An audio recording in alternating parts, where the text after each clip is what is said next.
आपको यदि स्मरण हो तो जब हम प्रथम स्कंद की चर्चा कर रहे थे तो एक प्रसंग उपस्थित हुआ था कि सम्यक प्रकार से, सही प्रकार से तीर्थ के सेवन का फल क्या है। तीर्थ में रहने वाले किसी संत का दर्शन हो जाए, यदि आपने सम्यक प्रकार से सही विधि से यदि तीर्थ का सेवन किया है। और कल विराम के क्षणों में थोड़ी सी चर्चा हमने इस विषय पर की कि सही प्रकार से तीर्थ का सेवन कैसे करना चाहिए। तो उचित रीति से यदि आपने तीर्थ का सेवन किया है तो उसका फल ये होगा कि वहां रहने वाले किसी संत का दर्शन होगा।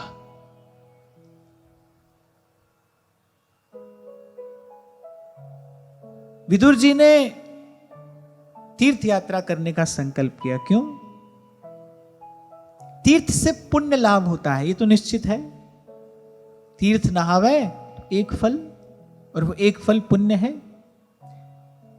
और फिर कबीर जी ने कहा कि भाई सही प्रकार से तीर्थ का सेवन करेगा तो फिर संत मिले।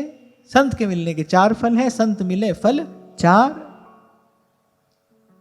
धर्म, अर्थ, काम और मोक्ष। यहां मोक्ष से अभिप्राय क्या है कि भाई संत का संग करेगा तो संसार की वासना से मुक्ति हो जाएगी, प्रभु से मिलने की इच्छा जगेगी, और प्रभु से मिलने की इच्छा सदगुरु तक पहुंच जाएगी। फिर सदगुरु मिले अनंत फल, कहे कबीर विचार। इसीलिए विदुर जी ने तीर्थ यात्रा का संकल्प किया। पुण्य पुंजीभूत हो, पुण्य पुंज बिन मिलहि किसंता, और सतसंगति संस्कृति करे अंता। संत मिले, और विदुर जी ने वस्तुतः सही प्रकार से तीर्थ का सेवन किया। सत्व गुण बढ़ा, और बस ऐसे ही चलते चलते पहुंच गए श्री यमुना जी के किनारे, और यमुना जी के किनारे श्री उद्धव जी का दर्शन हुआ। श्री उद्धव जी ने भी बड़ा सम्मान किया विदुर जी का, क्योंकि वो जानते हैं कि कितना सुंदर साधु स्वभाव है विदुर जी का। उनके हृदय में भी भगवान के श्री चरण कमलों की भक्ति के अतिरिक्त और कोई इच्छा नहीं है, और कोई कामना नहीं है। और फिर ध्रुवदास जी कहते हैं, इष्ट मिले और मन मिले, और मिले भजन रस रीति।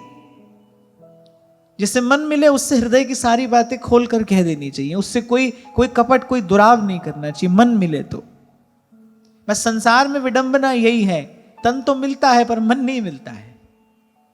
यहां मन नहीं मिलता, यहां मन का मिलना कठिन है। हजारों लोगों की भीड़ आपके जीवन में हो सकती है, पर किसी एक ऐसे व्यक्ति का मिलना कठिन है जिस पर आप आंख बंद करके भरोसा कर सको। ऐसे किसी का मिलना यहां कठिन है, मुश्किल है। मन का मिलना कठिन है। तो उद्धव जी और विदुर जी का मन मिला, परस्पर एक दूसरे को गाढ़ आलिंगन दिया।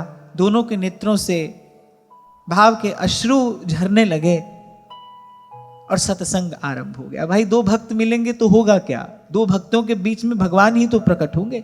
श्री डोंगरे जी महाराज तो ये बात प्राय करके कहा करते थे। वो कहते थे, सर्वाधिक आनंद इस लोक में प्रकट ही तब होता है जब भगवान के 2 भक्त मिलते हैं। जब प्रभु के 2 प्यारे भक्त मिलेंगे, जब 2 संत मिलेंगे, बोले उस समय यहां इस लोक में, इस संसार में परमानंद प्रकट होता है। कल भी मैं आपको यही निवेदन तो कर रहा था। श्रीमद् भागवत में आद्योपांत है क्या? 2 महापुरुषों का सत्संग ही तो है। महापुरुष मिले हैं और भगवान की चर्चा हो रही है।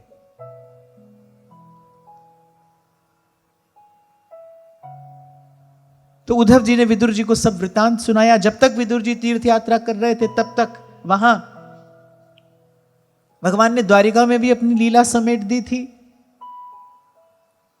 और यहां महाभारत का युद्ध भी समाप्त हो गया था। महाराज युधिष्ठिर अपने राज सिंहासन पर विराजमान हो गए थे। विदुर जी ने यह सब सुना। जब कुरुवंश के नाश का समाचार सुना तो मन को थोड़ा दुख हुआ, पीड़ा हुई, पर हरि इच्छा भावी बलवाना, भगवान की इच्छा को प्रणाम करके, भगवान की लीला को नमन करके फिर श्री विदुर जी ने उद्धव जी से पूछा, प्रभु की कोई चर्चा करो, श्री कृष्ण की कोई चर्चा करो। आप श्री कृष्ण के परम सुहृद हैं, सखा हैं, मित्र हैं, कृपा पात्र हैं। भगवान ने सदा आपको अपने अंग संग रखा है, आप भगवान के नित्य पार्षद हैं, बड़े निकट से देखा है आपने, उनको जाना है। अभी उस दिन हम बात कर रहे थे ना, स्वरूप तो दूर से देखा जा सकता है, पर स्वभाव जानने के लिए तो पास रहना पड़ता है, निकट रहना पड़ता है। तो उद्धव जी भगवान का स्वरूप भी जानते हैं और भगवान का स्वभाव भी जानते हैं। अब मेरे विषय में वास्तविक जानकारी तो भाई उसी से मिल सकती है ना जो सदा मेरे पास रहता हो। दूर से तो केवल स्वरूप दिखाई पड़ता है, पर स्वभाव की जानकारी तो उसी को होती है जो पास रहता है। वही मेरे बारे में आपको सही सही बता सकता है जो पास रहता है।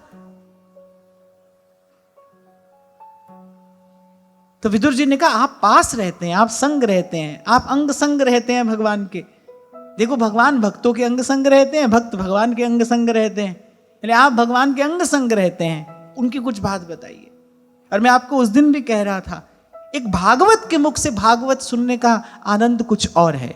जब कोई भक्त भगवान की बात बताता है, जो भगवान की कृपा से भगवान को स्वरूप स्वभाव से जानता है कुछ, वो जब भगवान की बात बताएगा, उसके मुख से निकला हुआ शब्द अमोघ है। वो आपके हृदय में क्या करेगा? वो आपके हृदय में प्रेम का, भक्ति का बीज डाल देगा। इसीलिए ध्रुवदास जी ने कहा, सेवा अर तीरथ भ्रमण फलत है काल ही पार, भक्त संग छिन एक में दीत भक्ति उपजा,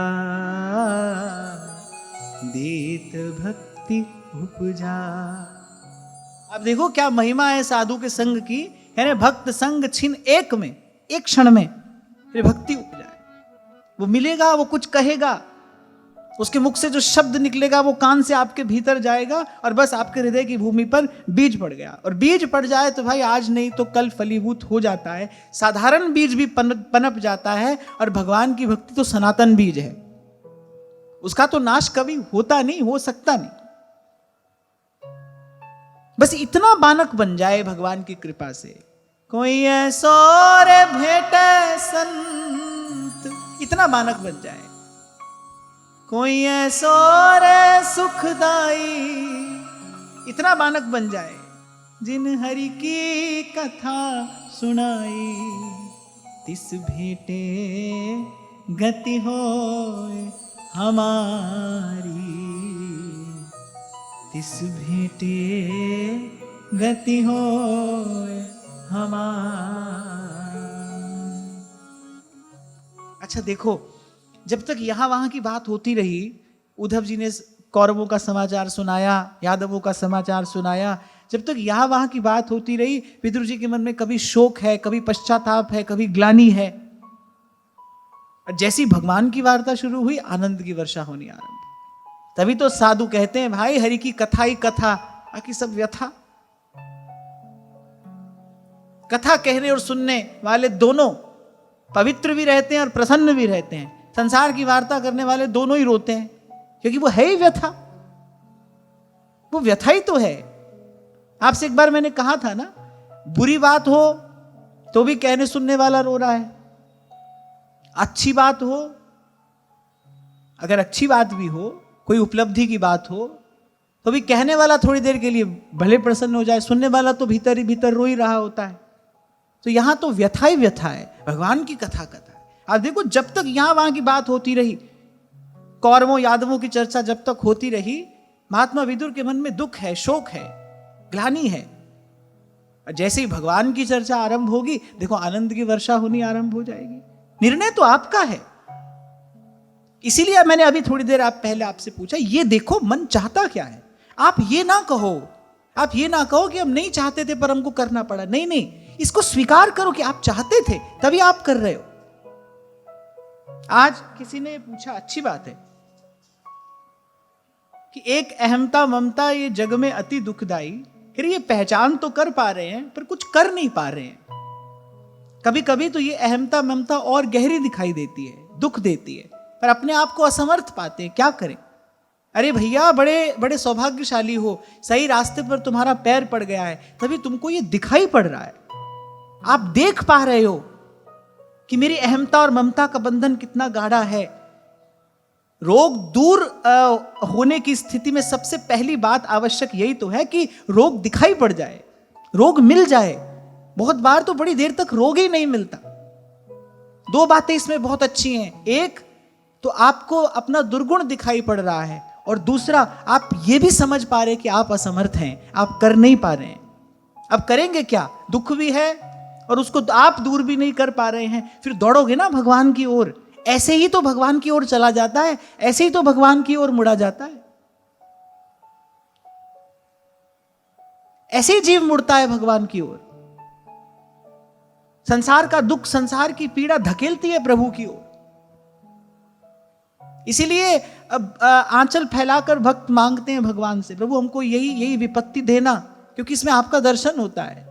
बलिहारी उस दुख के पल पल नाम रटा। अब देखो कोई भी युग हो, वहां माता कुंती ने यही याचना की, यहां कबीर यही कहते हैं। और अभी की अगर हम बात करें तो स्वामी श्री शरणानंद जी महाराज की वाणी में आपको सुनाता रहता हूं। वो कहते थे, भाई सबका उपकार चुका दूंगा, इस दुख का उपकार कैसे चुकाऊंगा? इसने दुखहारी भगवान से मिला दिया है। आप अपना रोग देख पा रहे हैं, बड़ी अच्छी बात है ये। माने सही मार्ग पर आपका पैर पड़ गया है। अरे जन्म बीत जाते हैं भाई, ये अहमता और ममता का बंधन लगता ही नहीं।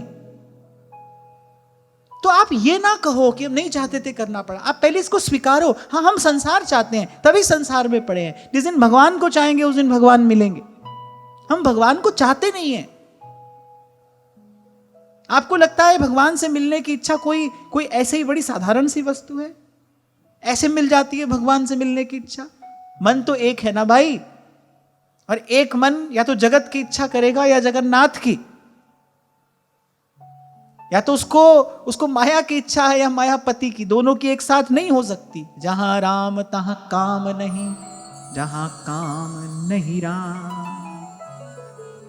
दोनों एक साथ नहीं रह सकते। तो आप ये ना कहो कि भाई हम तो नहीं चाहते, संसार पर रहना पड़ रहा है, हमको ये सब करना पड़ रहा है। नहीं नहीं, आप चाहते हो, और गहरे उतरो, भीतर जाकर देखो, आपको मिलेगा, आपको इस रोग का कारण मिलेगा, फिर उसको दूर करना है। तो जिसने भी ये पूछा, मैं आपको अपनी ओर से इतना ही कह रहा हूं कि आप चिंता ना करो, आपका सही रास्ते पर पैर पड़ा है। आपको अपना दुर्गुण भी दिख रहा है, आप अपनी दुर्बलता भी देख रहे हो, अपना दुर्गुण भी देख रहे हो, अपनी दुर्बलता भी देख रहे हो। अब तो आपको केवल एक कार्य करना है, यहां से निराश होकर आशा एक राम जी से दूजी आशा छोड़ दे, नाता एक राम जी से दूजा नाता तोड़ दे। और आज तो चर्चा यहीं से आरंभ हुई। अब बताओ कितना सीधा सरल सा तो रास्ता है, इसमें तो कोई कठिनाई नहीं है।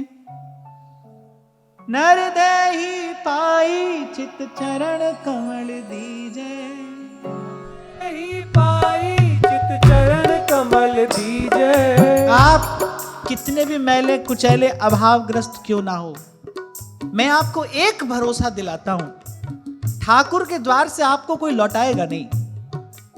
आप चले जाओ, आपको वहां से कोई लौटाएगा नहीं। अब कोई आपसे वहां ये नहीं पूछेगा आप कहां से आए हो, तुम्हारी जाति क्या है, तुम्हारा कुल क्या है, तुम पढ़े हो कि नहीं, तुम्हारी गांठ में कुछ बंधा है कि नहीं। वहां आपसे कोई कुछ नहीं पूछेगा, आप चले जाओ।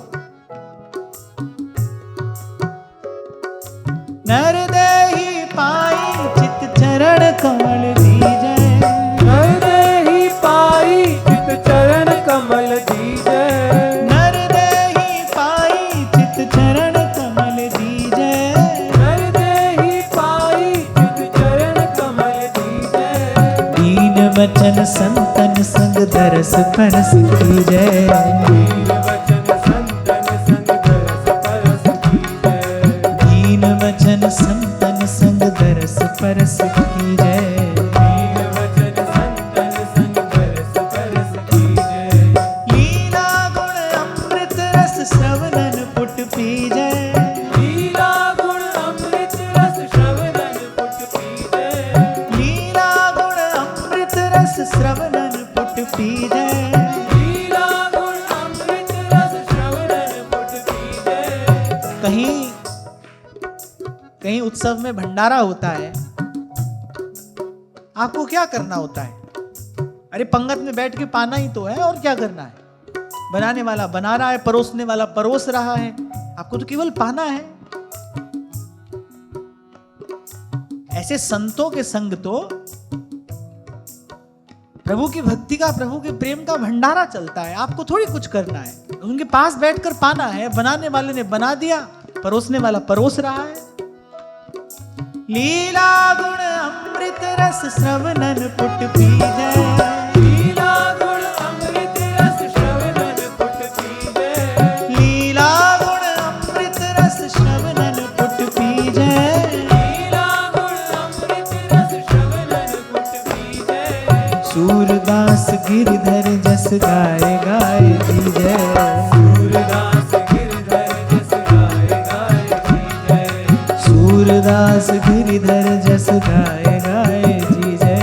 सूरदास गिरधर जस गाय गाय दीजै, नर देहि पाई चित चरण कमल दीजै, नर देहि पाई चित चरण कमल दीजै, नर देहि पाई चित चरण कमल दीजै।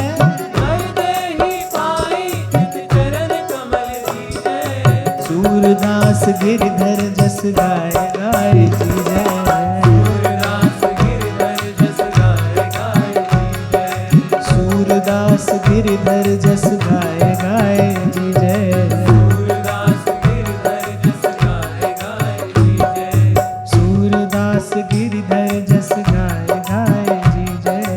सूरदास गिरधर जस गाय गाय दीजै।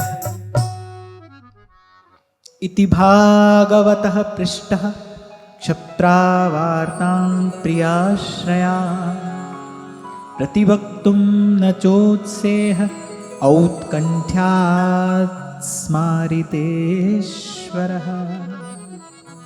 अगर जैसे ही विदुर जी ने भगवान के विषय में पूछा, श्री कृष्ण कौन है? उद्धव जी के परम प्रियतम है, उनके प्राण सखा हैं। उद्धव जी को बड़ा गहरा स्मरण हुआ आया, हृदय भर आया। कुछ देर के लिए तो नेत्र मुंद गए, भूल नहीं पाए। भगवान अपने भक्त का ये लक्षण बताते हैं। मत गुण श्रुति मात्रेण मयि सर्वगुहाशये, मनोगतिरविच्छिन्ना यथा गंगाम्बुसोम्बुधौ। भगवान कहते हैं, भाई जैसे मेरे बारे में सुने, नंददास कहते हैं, कृष्ण नाम जपते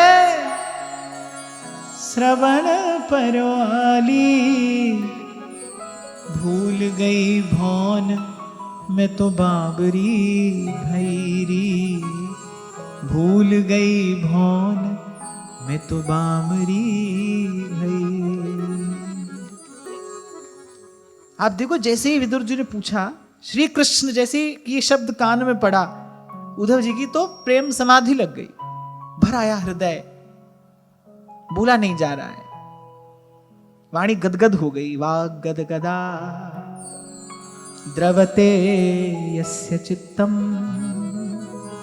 चित्र विभूत हो गया। यह पंचहायनो मात्रा प्रातराशाय याचितः, तन्नैच्छद्रचयन्यस्य सपरयां बाललीलया। यहाँ भगवान वेदव्यास थोड़ा सा परिचय दे रहे हैं श्री उद्धव जी का। कह रहे जब 5 बरस के थे,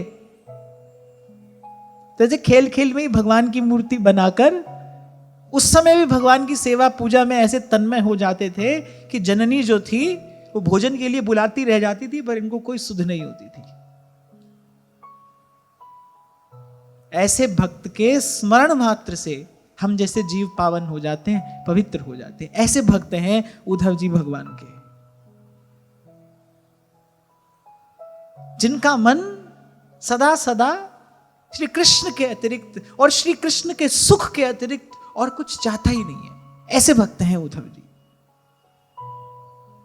ये जो इतना दीर्घकालीन साधन किया है ना विदुर जी ने, स्वयं को शुद्ध किया है, पवित्र किया है, उसका प्रसाद है कि उद्धव जी जैसा कोई महाभागवत मिला है। कल यही मैं आपको निवेदन कर रहा था, परसों भी हमने चर्चा की। The moment you will start vibrating on a higher frequency, कोई महापुरुष आपसे आकर मिल जाएगा। विदुर जी ने पहले अपने आप को शुद्ध किया। कब से कौरवों के महलों में रह रहे थे, उनका दिया भोजन पा रहे थे। विदुर जी ने विचार किया, भाई इस समय अभी मैं सत्संग का अधिकारी नहीं हूं। बुद्धि अशुद्ध हो जाती है, वातावरण का प्रभाव हो ही जाता है। यद्यपि विदुर जी परम साधु हैं, महात्मा हैं, भगवान के अनुग्रह भाजन हैं, पर फिर भी हम जैसे लोगों को सिखाने के लिए कि भाई सत्संग से पहले थोड़ी तैयारी चाहिए। कोई संत मिले इसके लिए हमको भी तो थोड़ी तैयारी चाहिए। तभी कल आपसे कह रहा था, भाई कम से कम इतना तो अभ्यास कर लो कि जब चलते हो अपने घर से यहां के लिए, कम से कम तब तो इस भाव से चलो, भाई अब सत्संग में जा रहे हैं, अब कुछ देर के लिए संसार की कोई चर्चा वार्ता नहीं करेंगे। यहां बाहर दरवाजे तक हेलो चलो करते आते हो, कभी कभी देख लेता हूं मैं।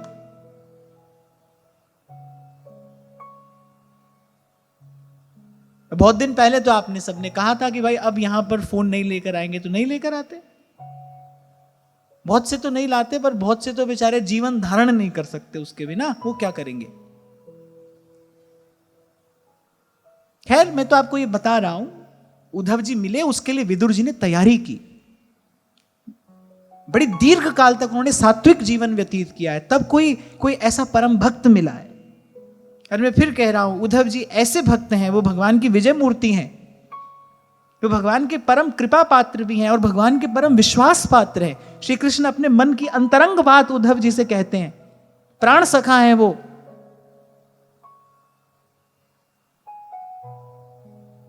और ऐसे भक्तों के स्मरण मात्र से हमारे जन्मों के पाप नष्ट हो जाते हैं, हमारा मन निर्मल हो जाता है, बुद्धि शुद्ध हो जाती है।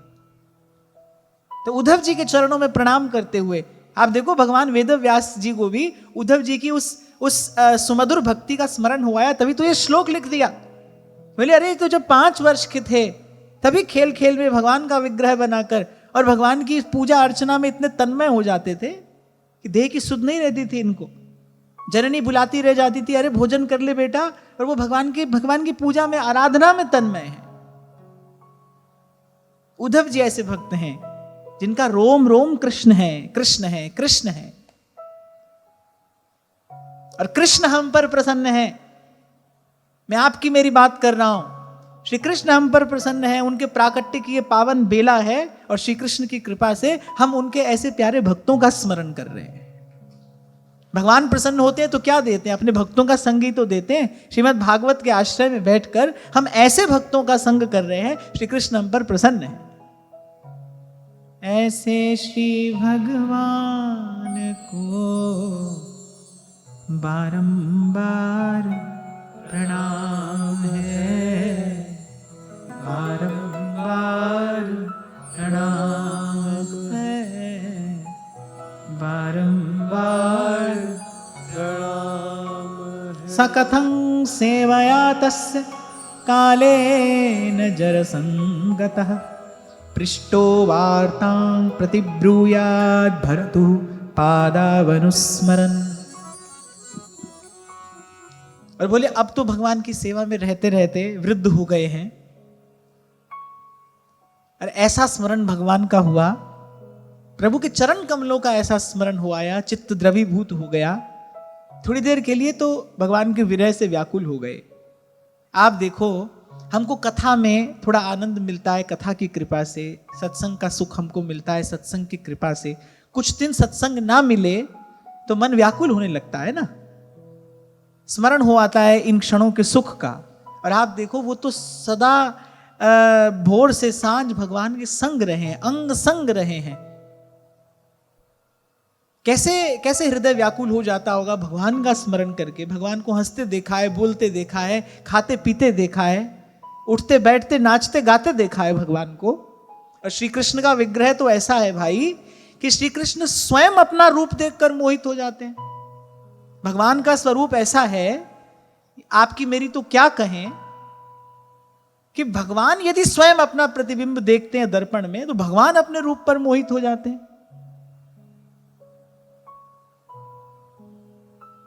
देखो माई सुंदरता को सागर, ऐसा सूरदास जी कहते हैं, सुंदरता को सागर।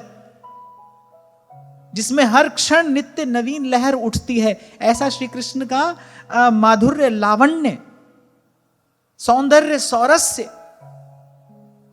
और उद्धव जी के मन मधुकर ने तो नित्य निरंतर उसका हृदय भर भर कर पान किया है। आई जब भगवान का स्मरण होके आया तो हृदय एकदम व्याकुल हो गया। थोड़ी देर के लिए तो व्यथित हो गए उद्धव जी, स्वयं को संभाल नहीं पा रहे।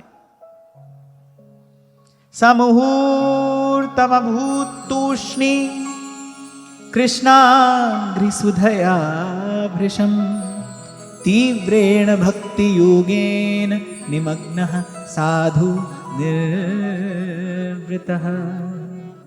जब चरण कमलों का स्मरण हो आया तो जैसे भंवरा रस से भरा हुआ कमल देखकर मतवाला हो जाता है ना, ऐसे मन मधुकर मतवाला हो गया श्री कृष्ण के चरणों का स्मरण करके।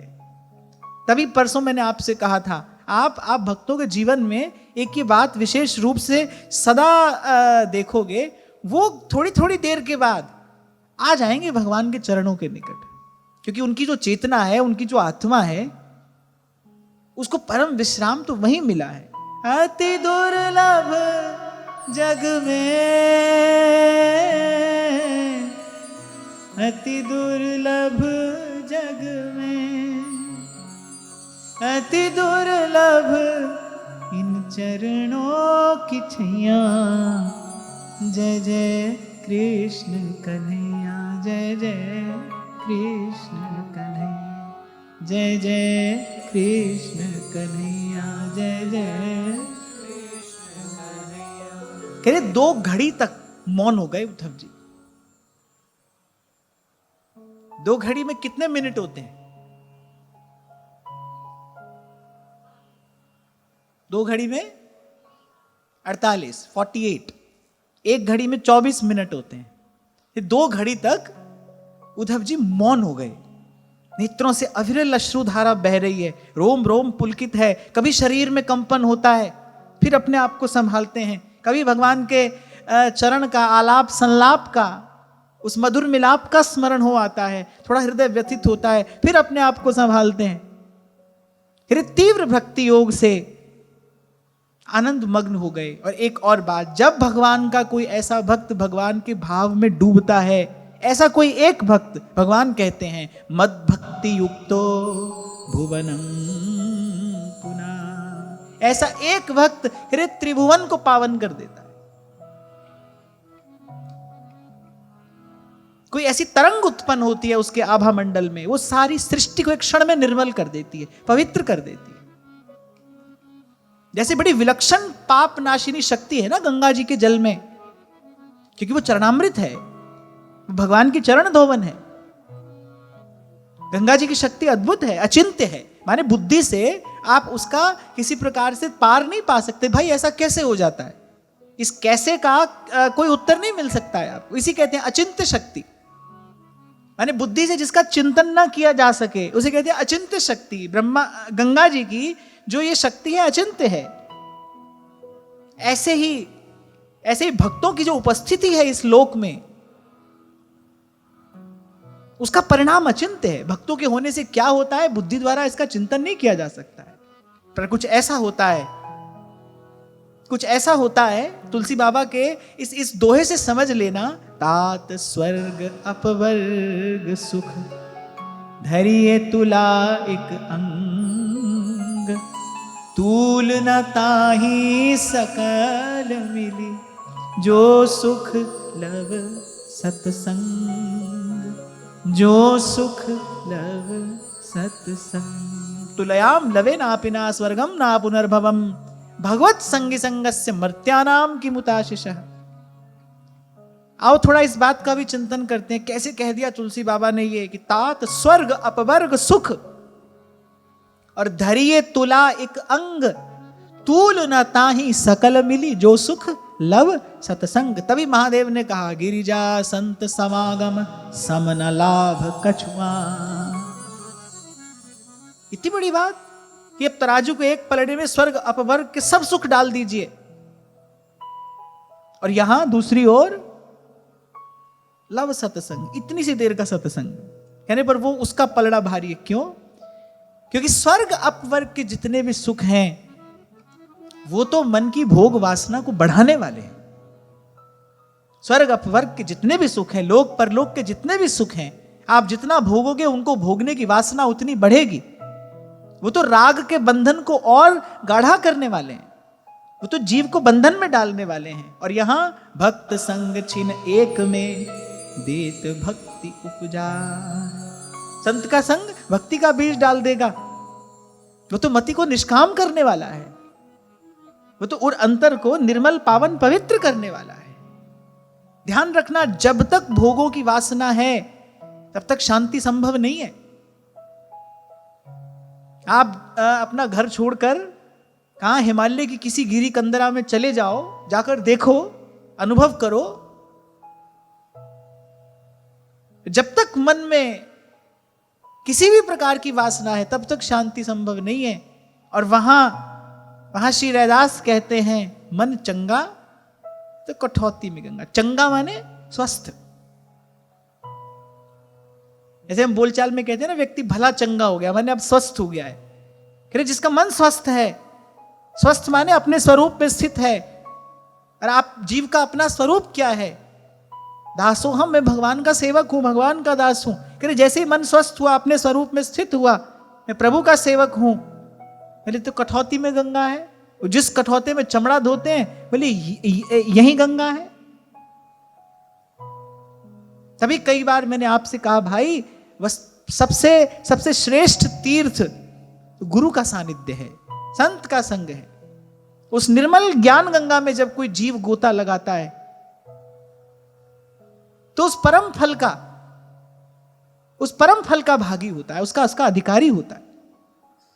इसलिए गोस्वामी जी ने कहा, इसीलिए श्रीमद् भागवत कहती हैं, तुलयाम लवे ना पिना स्वर्गम ना पुनर्भवम भगवत संगी संगस्य मर्त्यानाम किमुताशिषः। तभी रोते रोते जाते हैं कबीर, जो सुख है सतसंग में सो वैकुंठ न हो।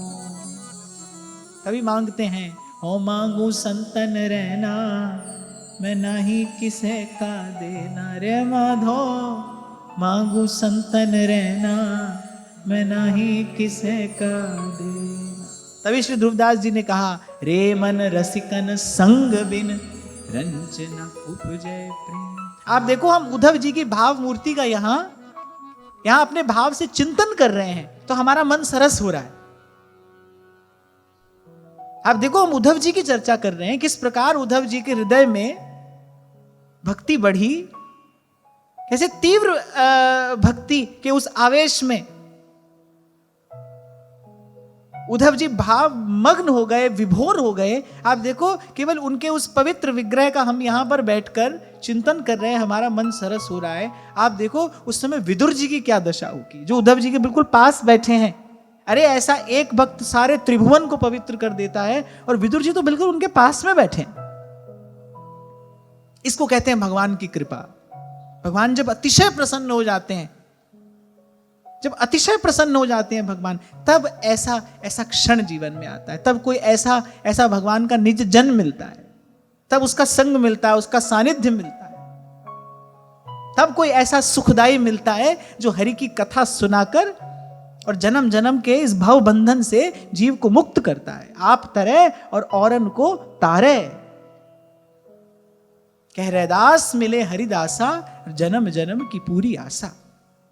मैं तो इतना भी आपसे और कहूंगा, हमारी भक्ति सही दिशा में आगे बढ़ रही है कि नहीं, हमारी भावना सही आकार ले रही है कि नहीं, इसका लक्षण क्या है? इसका लक्षण यही है कि भगवान की सेवा की रुचि तो है, पर देखना संत सेवा की रुचि है कि नहीं, संत दर्शन की रुचि है कि नहीं, संत संग की रुचि है कि नहीं। संतों के भक्तों के जीवन से तो यही दर्शन होता है। मेरे को तो वो एक पंक्ति भूलती नहीं, जब भाई साहब ने कहा कि साधु संग बिना हमारा प्राण तिसाया मरे, ये मेरे प्राण प्यासे हैं, संतों का दर्शन नहीं होता। अरे भक्ति की बेल फलेगी फूलेगी कैसे? यही तो भक्ति की बेल का पालन पोषण करने वाले हैं। आप पर कर कृपा संत मिले, प्रभु कृपा करें। इसलिए मैंने कहा, भगवान जब अतिशय प्रसन्न होते हैं तब देते हैं, तब ऐसा क्षण जीवन में आता है। इसलिए कुछ दिन पहले मैंने आपसे कहा था, पहले तो मांगो नहीं, पर अगर मांगना भी है तो फिर यही मांगो,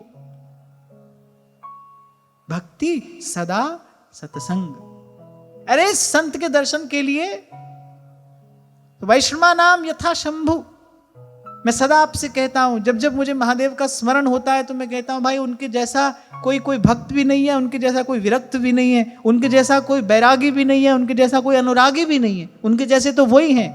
पर संत दर्शन के लिए व्याकुल रहते वो। ना व्याकुल रहते तो बार बार प्रभु से क्यों मांगते? बार बार वर मांगी हूं, हर्ष देहु श्री रंग। बोले प्रभु प्रसन्न होइए और मुझे दीजिए। आप देखो जैसे ही समाधि टूटती है देखने लगते हैं भाई कोई भगवान का भक्त मिले, कोई संत मिले जिसके साथ बैठकर भगवान की चर्चा करें। आपको सुनाया था ना मैंने एक बार, चल दिए जगदम्बा को साथ लेकर। कहां जा रहे हैं? बोले कथा सुनने जा रहे हैं। माता सती को संग लेकर चले। ये तब की बात है। कहां जा रहे हैं? कथा सुनने जा रहे हैं। किसके पास जाएंगे? महर्षि अगस्त के पास जाएंगे। अब देखो आश्रम पर त्रिपुरारी पधारे हैं। महर्षि अगस्त ने श्री चरणों का पूजन किया, अर्चन किया। क्या आज्ञा है? बोले आपसे कथा सुनने आए हैं, आप बैठिए आसन पर और हमको प्रभु की कथा सुनाइए। अच्छा माता जी के मन में तो आ गया, बोले अरे हमारा बालक है, ये हमको क्या कथा सुनाएगा? ऐसा क्या है जो महादेव नहीं जानते, जो इनके यहां सुनने के लिए आए हैं? हुआ क्या? जैसी कथा शुरू हुई उनको नींद आ गई। महादेव कथा के रस में निमग्न है, माता की आंख लग गई। अब जब कथा पूरी हुई और चले तो माता ने पूछा, बोले वो हम तो थोड़ा हमारी आंख लग गई थी, सुन नहीं पाए, क्या सुनाया? पर महादेव ने सुनाया नहीं। जो संत के मुख से सुना माता को सुनाया नहीं। तुलसी बाबा कहते हैं बरनत विविध पुराण इतिहासा, विश्वनाथ पहुंचे कैलासा। या वहां की सब कहानी सुनाते रहे, प्रभु की कथा नहीं सुनाई। बोले नहीं, ये अभी कथा श्रवण के अधिकारी नहीं है। क्यों? क्योंकि संत के प्रति इनकी निष्ठा नहीं है, ये सत्संग की महिमा नहीं जानती। फिर आगे महादेव ने कहा, फिर जब जगन माता गिरिजा के रूप में प्रकट हुई तब कहा गिरिजा संत समागम। ध्यान रखना, तुमसे यही भूल हुई थी। तुमसे भूल हुई क्या थी? यदि संत के मुख से भगवान की कथा सुनती तो भगवान की वास्तविक महिमा का, भगवान के स्वरूप का, स्वभाव का ज्ञान हो जाता। और यदि भगवान के स्वरूप स्वभाव का ज्ञान हो जाता तो फिर तुमसे यह भूल नहीं होती जो तुम कर बैठी। जीव की जो जन्म जन्म की भूल है भाई, वो सत्संग से ही तो सुधरती है। संत मिलता है तो जीव की भूल सुधरती है। भूल का सुधार तो यही होता है, इसी प्रकार होता है। मैं हूं, आप हूं, या स्वयं जगदम्बा क्यों ना हो। पहले तो महादेव ने सुनाया नहीं। महादेव ने कहा नहीं, ये कथा श्रवण की अधिकारी नहीं है, इनके हृदय की भूमि अभी तैयार नहीं है। क्यों? क्योंकि संत के प्रति इनकी निष्ठा नहीं है। इनकी संत में साधारण बुद्धि है, सत्संग में साधारण बुद्धि है। माता ने सोचा अरे हमको क्या सुनाएंगे, हम सब जानते हैं।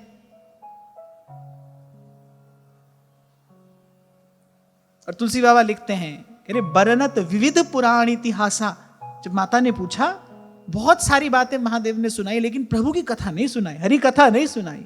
और बस ऐसी सुनाते सुनाते विश्वनाथ पहुंचे कैलासा। फिर जब गिरिजा के रूप में प्रकट हुई, फिर महादेव ने कहा, बोले देखो यही भूल तुमसे हुई थी।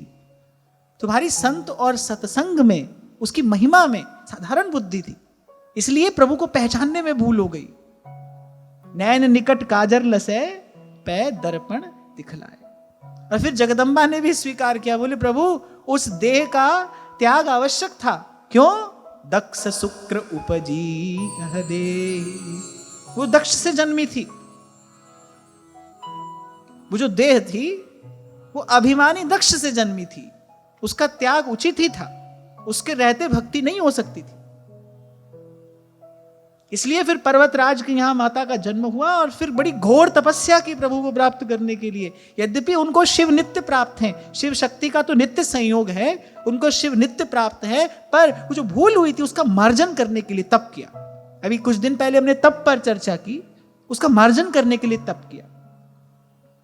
इसलिए आज मैंने आपसे कहा कि सत्संग से पूर्व में एक भूमि तैयार करना तो आवश्यक है और हमारा कर्तव्य भी है। आपको ये बात सुनने में भले थोड़ी सी साधारण लगी हो, पर यदि आप इसका अनुभव करेंगे तो आपको इसका बड़ा सुंदर परिणाम जीवन में देखने को मिलेगा। जैसे ही चले यहां के लिए, बस कम से कम उतनी देर के लिए सारा व्यवहार एक ओर रख दो। बड़ी से बड़ी बात भी क्यों ना हो, नहीं भाई, अब इतनी देर के लिए तो हमारा मन, हमारा चित्त, हमारा चिंतन सत्संग को समर्पित है। इतना आदर तो सत्संग का करना चाहिए भाई। मैं बार बार आपसे कहता हूं, ऐसे ऐसे समय में प्रभु ने हमको ये अवसर दिया है, ये बानक बनाए हमारे लिए। श्री हरिवंश सार श्रुति वर्ण्यो राधा हरि जस गाओ रे। ये वृंदावन ये रविजा तट, ये सत्संग ना पावो रे।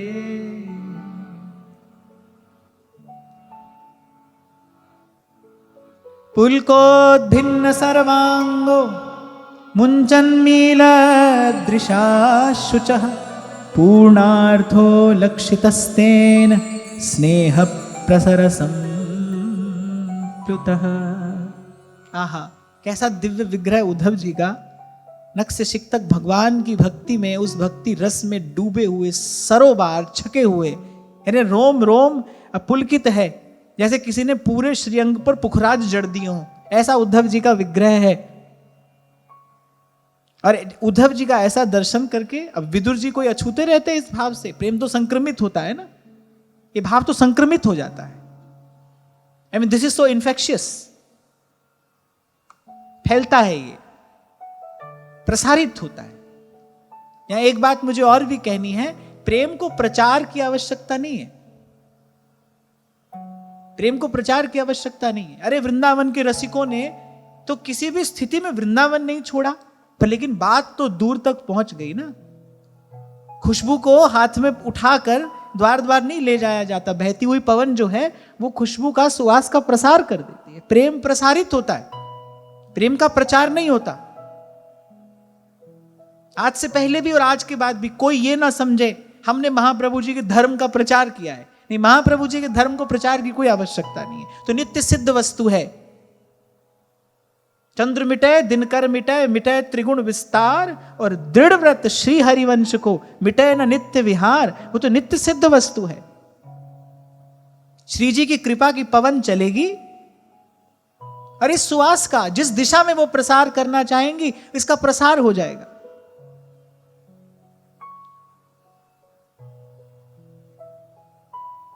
और जो डूबा होगा विषय वासना की दुर्गंध में, वो इससे अछूता रहेगा। श्री जी की जिस पर कृपा होगी, वो कहीं पर भी बैठा इसको प्राप्त करेगा और श्री जी के चरणों तक आ पहुंचेगा। बिना कृपा श्री राधा रानी क्यूब शरण हितजू की पावे, नेही नागरीदास जी लिखते हैं। श्री जी की कृपा की बयार चलेगी और ये प्रेम प्रसारित होता आया है और होता रहेगा। कोई ना समझे मैंने इस धर्म का प्रचार किया है, और ना ही कोई प्रचार की वस्तु है ये, ना इसको कोई प्रचार की आवश्यकता है। यहां तो ध्रुवदास जी कहते हैं, बार बार कहते हैं, पिए प्यारी को प्रेम रस सकहीं तो मन मेरा, बिन ध्रुव नेही भाजन ही रंग न दीजे ढार, रंग न दीजे ढार। मैं क्यों बार बार आपसे कहता रहता हूं कि भाई भीतर वही बैठे जो सावधान होकर बैठ सकता हूं। एक भी व्यक्ति यदि कोई ऐसी वैसी चेष्टा यहां सामने बैठा मेरे करे, तो क्या होता है, जो कहने वाला है कहीं ना कहीं उसके भीतर विक्षेप उत्पन्न होता है कि भाई ऐसे ही कहीं पर भी डाल देने के लिए ये रस नहीं है। ये परमहंसों की संहिता है। आप देखो, जन्म जन्म के साधन के बाद महापुरुषों को यहां कोई संत भक्त मिल रहा है। कितना दीर्घ काल तक विदुर जी ने साधन किया, सत्वगुण अर्जित किया, तब उद्धव जी मिले हैं। तब थोड़ी देर का सत्संग मिला है, तब मिला है कोई कृष्ण की कथा सुनाने वाला। और मैं फिर कह रहा हूं कोई प्रचार की वस्तु नहीं है। एक और बात मैं आपको लगे हाथ बता दूं, प्रचार तो केवल अपना ही करता है मनुष्य। भगवान का क्या प्रचार करेगा, धर्म का क्या प्रचार करेगा? धर्म तो अपने अपने स्वस्वरूप में स्थित स्वतः सिद्ध वस्तु है, उसका कोई क्या प्रचार करेगा? प्रचार तो वैसे भी किसी मत का होता है, किसी विचार का होता है। और जीव इतना कुटिल है, स्वभाव तो दुष्ट, वो इतना कुटिल है, वो नाम किसी का भी ले, राम का ले, श्याम का ले, किसी का भी नाम ले, पर प्रचार तो भाई वो अपना ही करता है, प्रतिष्ठा तो वो अपनी ही करता है और अपनी ही चाहता है।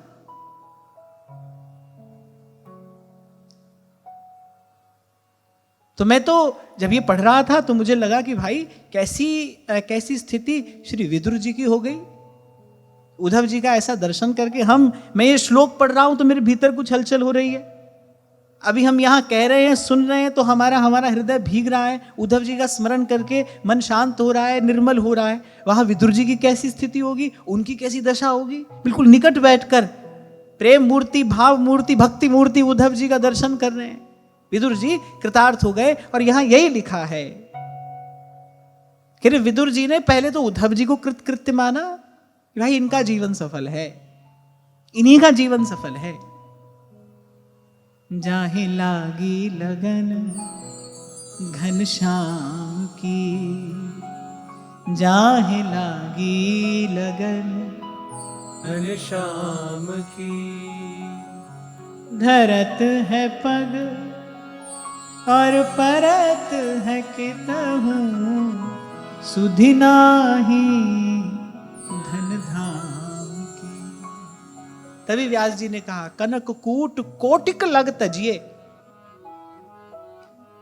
तभी रसखान कहते हैं, कोटिन हूं कल धौत के धाम, करील की कुंजन ऊपर वारों, न्याला कुटी अरु कांवरिया पे, राजती हूं पुर को तज डारो। आठों सिद्धि नमो निधि को सुख,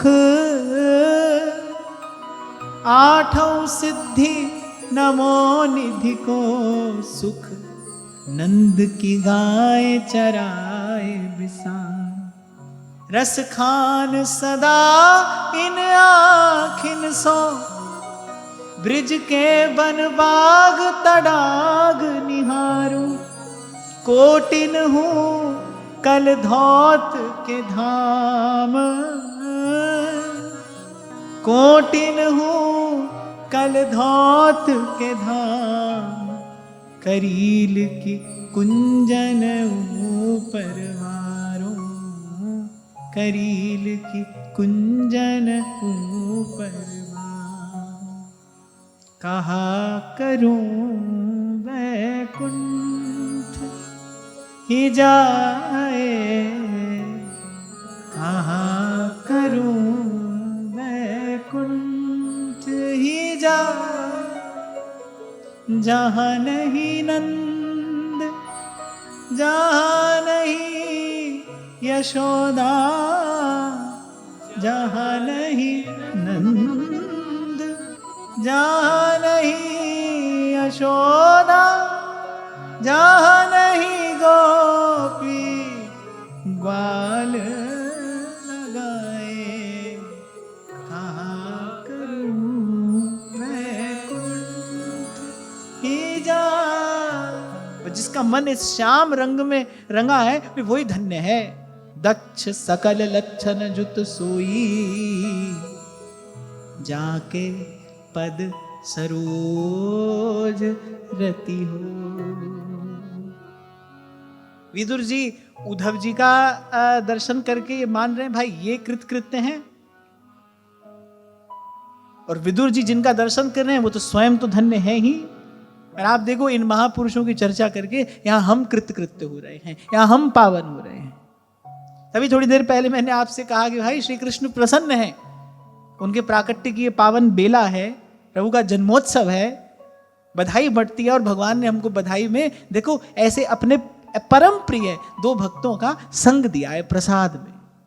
सत्संग में देखो ऐसा क्षण आ गया, ऐसी चर्चा आ गई सहज में।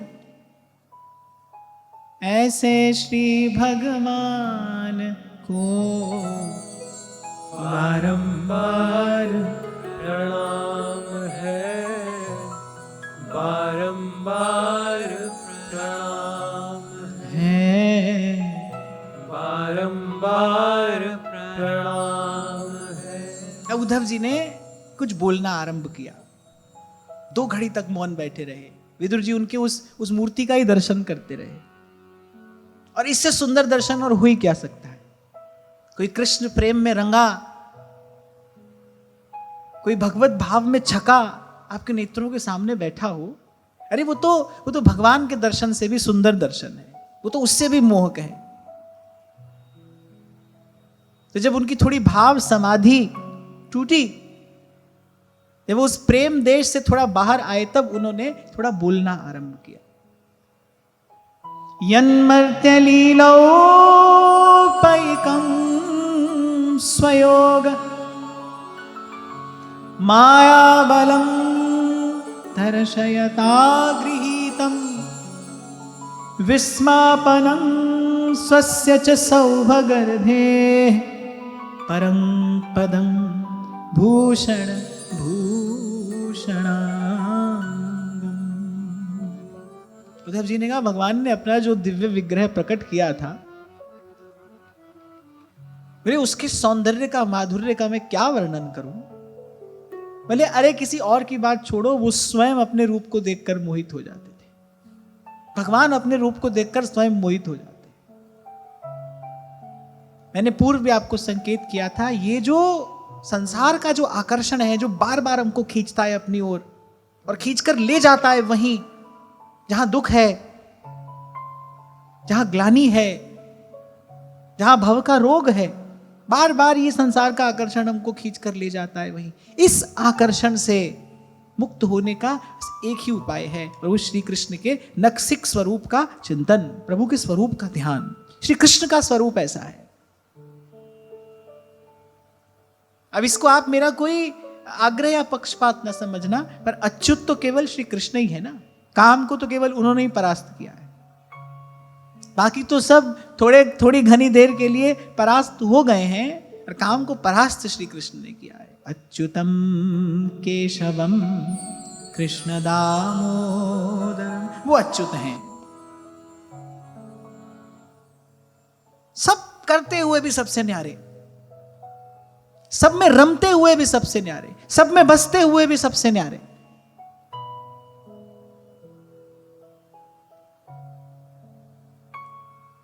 हम ऐसा कहां कर पाते हैं? संसार में रहे, संसार के हो गए, सत्संग में आए थोड़ी देर के लिए, यहां के हो गए, वहां गए, वहां के हो गए। भगवान है सदा अपने स्वरूप में स्थित, सब करेंगे। तभी जो अज्ञानी हैं, जो माया से मोहित हैं, उनको साधारण मनुष्य समझ बैठते हैं। अरे हमारी जैसी सब क्रिया तो कर रहे हैं, साधारण मनुष्य समझ बैठते हैं। सब में रहते हुए सबसे न्यारे, सब में बसते हुए सबसे न्यारे, सब करते हुए सबसे न्यारे, निर्लिप्त, एकमात्र कर्ता होते हुए भी कर्तापन से मुक्त। इसीलिए कहा था मैंने, वो आश्चर्य की भी सीमा है और वो रहस्य की भी सीमा है। सोई जाने जिहि देहु जनान। कबीर जब आरती उतारते हैं ना प्रभु की, तो कहते हैं, ठाडा ब्रह्मा निगम उचारे, अलख न लख्या जाई। और फिर कहते हैं, बरे कोई बूझे बूझन हारा, सोई जाने जिहि देहु जनाई। यहां पर आकर वाणी थकित हो जाती है। यहां पर आकर मुझे लगता है कि भाई बस अब और शब्द नहीं है मेरे पास, क्या कहूं आपको, कैसे कहूं, कैसे अपने मन की बात आप तक पहुंचाऊं। तो यहां तो भाई आकर मुझे मौन हो जाना पड़ता है और आपको संकेत ही समझना पड़ेगा। जैसे ध्रुवदास जी ने कहा, सिद्धांत विचार लीला पूरी कह देने के बाद फिर अंत में यही कहा, भाई हमने संकेत किया है जैसे रत्ती भर स्वर्ण से कोई सुमेरु का अनुमान कर ले, ऐसे। यहां तक आते आते फिर वाणी थकने लगती है, फिर शब्द नहीं रह जाता कोई कि वो कैसा है। तभी कबीर ने कहा, बोले बूझे बूझन हारा, तत् तेल नाम किया बाती, दीपक देह उजियारा, ज्योत लाए जगदीश जगाया, बूझे भूजन हारा, जी गोपाल तेरा आरता, जी दयाल तेरा आरता। कोई बूझे बूझन हारा। यहां पर इतना मैंने आपको अवश्य संकेत किया कि श्री कृष्ण के रूप का, मैंने आपसे कल कहा था वो श्रृंगार प्रिय हैं, उनके श्रृंगार का ध्यान करते रहने से, उसको ध्याते ध्याते मन के विकार दूर होने लगते हैं। ज्यों ज्यों बूढ़े श्याम रंग, त्यों त्यों उज्ज्वल हो। अच्छा, श्री कृष्ण का एक स्वभाव भी तो गाया है महापुरुषों ने। अनेक जन्मार्जित पाप चौरम, चौराग्रगण्यम पुरुषम नमामि, व्रजे वसंतम नवनीत चौरम, व्रजे वसंत। अनेक जन्मार्जित पाप चौरम, चौराग्रगण्यम पुरुषं नमामि।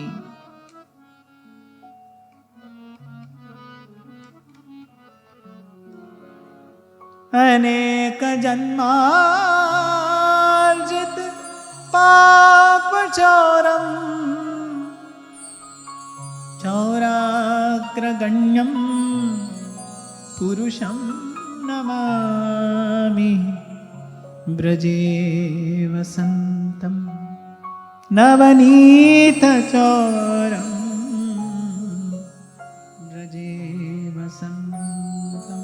और कहा विस्मापनम स्वस्य च सौभगर्धे, पहले अपने आप को भूल जाते थे और सौभाग्य और सुंदरता की पराकाष्ठा उस श्री विग्रह में है। सौभाग्य की भी और सुंदरता की भी। संसार का सौंदर्य तो अंत में दुर्भाग्य है, अपना हो या किसी और का, क्योंकि उसका अंतिम परिणाम विषय का भोग ही तो है। संसार का जो रूप है, इस हार्ड मास के देह का जो रूप है, उसका अंतिम परिणाम क्या है? विषय का भोग। पूरी किताब लिख दो यहां पर प्रेम के नाम पर, आप देखो वो सारी धारा अंत में गिरती तो भोग के ही गर्त में है, वो जाती तो वही है।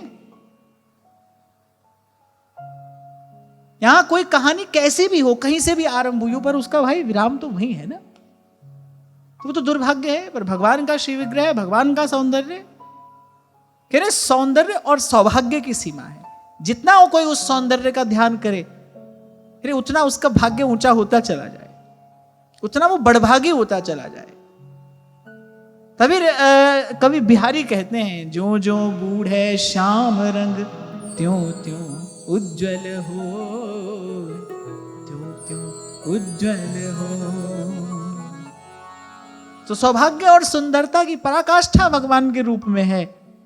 और फिर कह रहे हैं कि भूषण भूषण अंगम, भूषण भूषण अंगम, कह रहे जो उनके श्रीअंग है ना, वो तो आभूषणों के भी आभूषण हैं। कह रहे जब कोई आभूषण उनके श्रीअंग पर धराया जाता है, कह रहे उस आभूषण की शोभा बढ़ती है।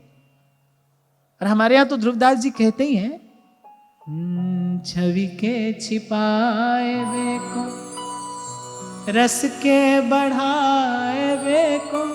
बोले सखियां आभूषण क्यों धारण कराती है? छवि के छिपाए वे को और रस के बढ़ाए वे को। मैं तो कहता ही हूं, आप राधा वल्लभ लाल का दर्शन करते हो, देखो सबसे मनमोहक झांकी सुबह मंगला में होती है। और हमारे श्री महाप्रभु जी को तो प्रिय ही विगलित श्रृंगार है, वही गाया है महाप्रभु जी ने।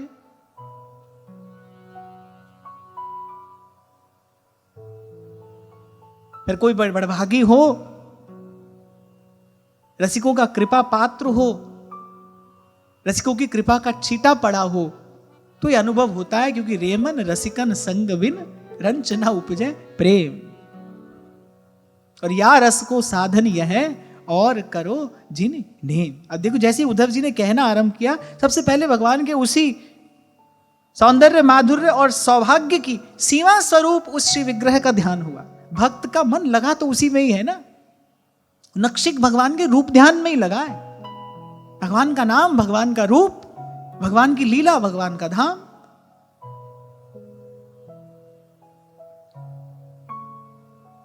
और इसके दीर्घ कालीन अभ्यास से फिर मन धीरे धीरे प्रभु के रूप में स्थिर होने लगता है। आप करो, आप ये प्रयोग करो, आप इसका अनुभव करो, आप देखोगे कि संसार के सब विषयों का जो आकर्षण है धीरे धीरे फीका होता चला जाएगा। ये बड़ी अद्भुत स्थिति है और ये बड़ा अद्भुत अनुभव है। कल जिस चीज को पाने के लिए आप लालायित थे, आज उसके प्रति कोई आकर्षण नहीं है। कल जो आपके लिए महत्वपूर्ण था, आज वो सारा महत्व खो गया, आज उसकी सारी महिमा समाप्त हो गई। कल जो चाहिए था आज नहीं चाहिए। और मुझे लगता है इसी को कहते हैं गति होना, इसी को कहते हैं आगे बढ़ना। जिस भेंटे गति होए हमारी, कल हमारा मन जहां अटक जाता था आज नहीं अटकता है। आज उस बंधन से मुक्त हो गए हम। आज हम अपने आप को स्वतंत्र अनुभव कर रहे हैं। और गत सत्र में मैंने आपसे कहा था, this freedom is actual healing. This freedom, वो जो आकर्षण से मुक्ति है, वो जो वासना से मुक्ति है, यही तो आपको स्वस्थ करेगा। हाँ, पर मैं इतना अवश्य कहूंगा, बस मेरी बात ऐसे यही सुनकर न रह जाया करो। ये सब कहा जा रहा है किस लिए? करने के लिए। ये करने के लिए कहा जा रहा है। इसको करिए, देखिए, ऐसा ही होता है। ऐसा ही होता है। जैसे कोई धीरे धीरे निद्रा से जागता है ना, ऐसे ही जीव धीरे धीरे उस मोह निद्रा से जागता है। और जागने के बाद अनुभव होता है कि इतनी गहरी नींद में सोया था। जागने के बाद, जब तक सोया है तब तक उसको अपनी स्थिति का कोई भान नहीं है, उसको कोई बोध नहीं है। जब वो जाग जाता है तब लगता है भाई कितनी गहरी नींद में सोए थे हम, कब के सोए थे, अब जगे हैं। ऐसे धीरे धीरे फिर मोह निद्रा से जीव जागता है।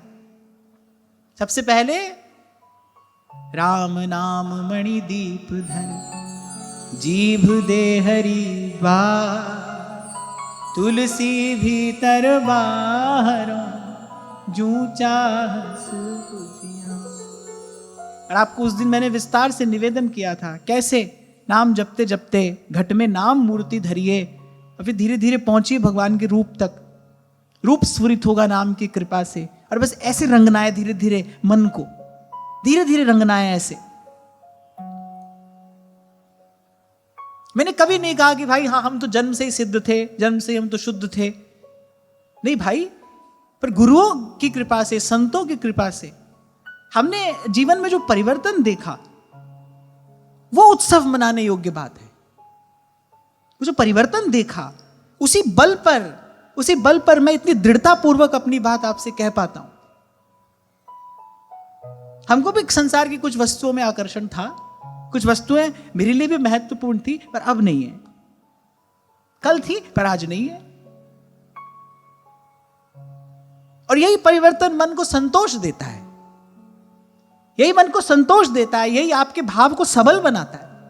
आपको एक विश्वास होता है कि आप सही मार्ग पर आगे जा रहे हैं।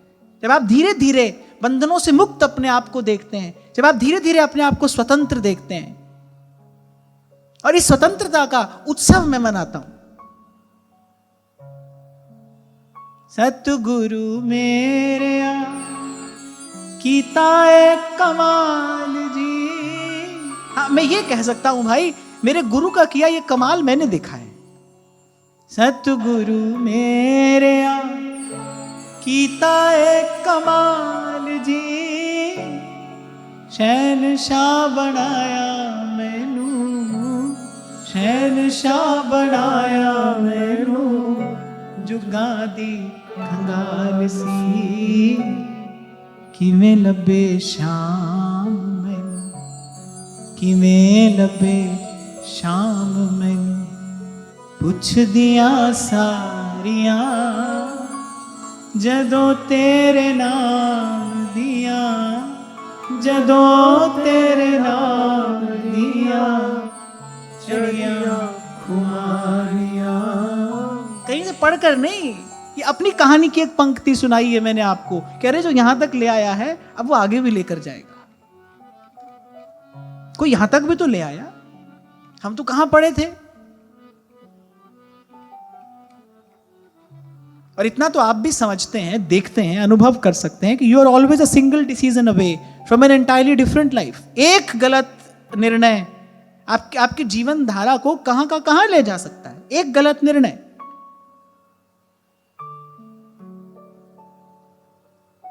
और एक क्या, अनेक गलत निर्णय लिए जा सकते थे। किसी ने संभाला ना, किसी ने संभाल की। तभी उस दिन आपसे कह रहा था भाई कोई और अनुभव है कि नहीं है, और इस बात का तो अनुभव अवश्य हुआ है। औखी घड़ी न वेखण दे, अपना बिरद संभाले, हाथ दे राखे अपने को, सांस सांस प्रतिपाल। हम मैले तुम उजल करते, हम मैले तुम उजल करते, हम निर्गुण तो दाता, हम निर्गुण तो दाता, हम मूर्ख तुम चतुर सयाने, हम मूर्ख तुम चतुर सयाने, तू सर्व कला के ज्ञाता, सर्व कला का ज्ञाता। माधो माधो माधो माधो माधो, हम ऐसे तू ऐसा, माधो हम ऐसे तू ऐसा, माधो माधो माधो माधो माधो, हम ऐसे तू ऐसा, माधो हम ऐसे तू ऐसा, माधो हम ऐसे तू ऐसा, माधो हम ऐसे तू ऐसा, माधो माधो माधो माधो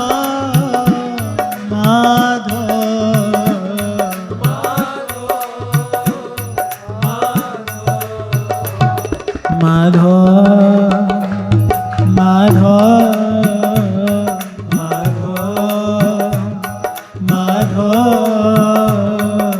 हम ऐसे तू ऐसा, माधो हम ऐसे तू ऐसा, माधो हम ऐसे तू ऐसा, माधो हम ऐसे तू ऐसा। आज की वार्ता यही श्री जी के चरणों में निवेदन करता हूँ। महाराज श्री के चरणों में प्रणाम। आप सबके हृदयस्थ हित प्रभु को नमन।